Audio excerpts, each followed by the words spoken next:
క్వారీలన్నీ ఏ జిల్లాలన్నా తీసుకోపో అవన్నీ పెత్తందారుల కబంధ హస్తాలలోనే ఉండిపోయినాయి. కాబట్టి ఇప్పటికైనా క్వారీల్లో వడ్డేర్లకు ఒక 30% రిజర్వేషన్ ఇచ్చి 100 ఎకరాలు ఉంటే 30 ఎకరాలు వడ్డేర్లకు రిజర్వేషన్ చేయాలి. కాబట్టి ఇది కూడా తక్షణం అమలుపరిచి, ఒకవేళ ఇప్పటికే ఎవరికైనా క్వారీలు లీజుకి ఇచ్చింటే వాటిని కూడా విడిపించి 30% తీసి పెడితే ఇంకా మంచిది అని చెప్పి కూటమి ప్రభుత్వాన్ని కోరుతున్నాం. తర్వాత అంశం, కార్పొరేషన్ ద్వారా స్వయం ఉపాధి రుణాలు, పనిముట్లు, జేసీబీలు, బ్లాస్టింగ్ పరికరాలు, క్రషింగ్ మెషిన్లు అన్ని సబ్సిడీకే ఇస్తాము అన్నారు.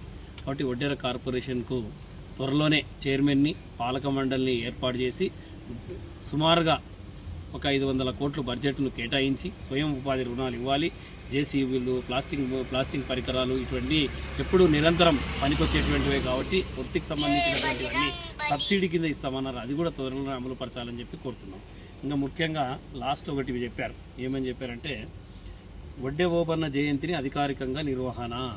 ఇది వెరీ వెరీ ఇంపార్టెంట్. ఎందుకంటే వడ్డేర కులంలో స్వాతంత్ర సమర యోధుడు, ఏనాటి వీరుడు, పోరాట యోధుడు, వడ్డేర్ల ఐకాన్ అయినటువంటి వడ్డే ఓబన్న గారి జయంతి జనవరి 11వ తేదీన ప్రభుత్వం అధికారికంగా త్వరలోనే దీన్ని ప్రకటించి ఓ జీవో ఇచ్చి రాష్ట్ర వ్యాప్తంగా దీన్ని ఘనంగా జయంతి వేడుకలు నిర్వహించాలని చెప్పి ప్రభుత్వాన్ని కోరుతున్నాం.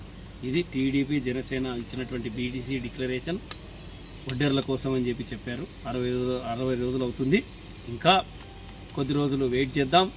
ఏది ఏమైనా మన వడ్డేర్ల కోసం కూటమి ప్రభుత్వం ఇచ్చినటువంటి డిమాండ్లన్నీ సాధించుకుందాం.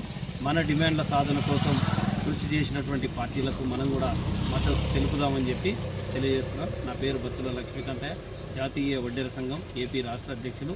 నాతో పాటు ఉల్లెపు Balankamarao, Chirala social media star, మేమిద్దరం కలిసి ఈ వీడియోని విడుదల చేస్తున్నాం.